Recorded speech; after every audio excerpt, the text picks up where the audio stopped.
Friends, green ওয়াল চ্যানেলে আপনাদের সবাইকে স্বাগত। আজকে একটি চা গাছের ভিডিও নিয়ে, অন্য স্বাদের ভিডিও নিয়ে আপনাদের সবার সামনে আমি হাজির হয়েছি।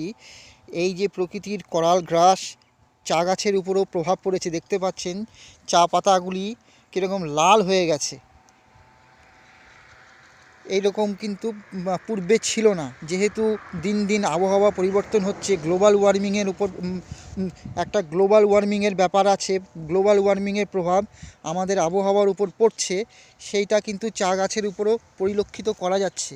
এটা হচ্ছে চা গাছের গুঁড়ি, মানে হচ্ছে বার্ড ইউনিয়ন, যেখান থেকে নতুন ডাল বেরোয়, দেখতে পাচ্ছেন। এইটা হচ্ছে চা গাছের গুঁড়ি। চা গাছের যে শিকড়, সেটা 3 ফিটের বেশি মাটির তলায় যেতে পারে না।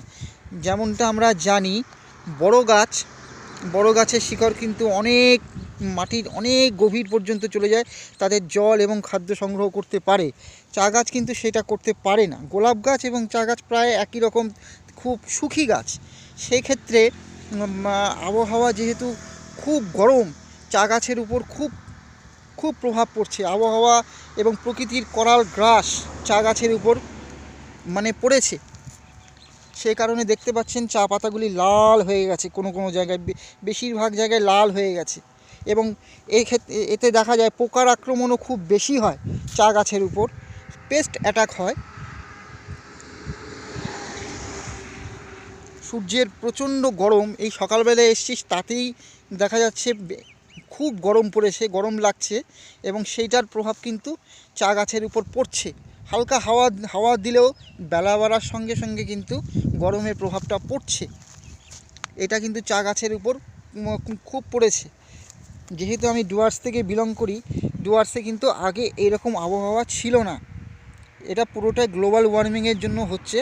গ্লোবাল ওয়ার্মিং এবং গাছের অবক্ষয় এবং গাছ যেহেতু না থাকায়, সেই কারণে এই গ্লোবাল ওয়ার্মিং পৃথিবীর উপর পড়ছে, তার প্রভাবও কিন্তু চা গাছের উপর পড়েছে, আপনারা দেখতে পাচ্ছেন। সেটা নিয়ে কিন্তু অনেক মানুষই চিন্তিত। এ হচ্ছে চা গাছ এবং চা গাছের shade tree. Thanks for watching.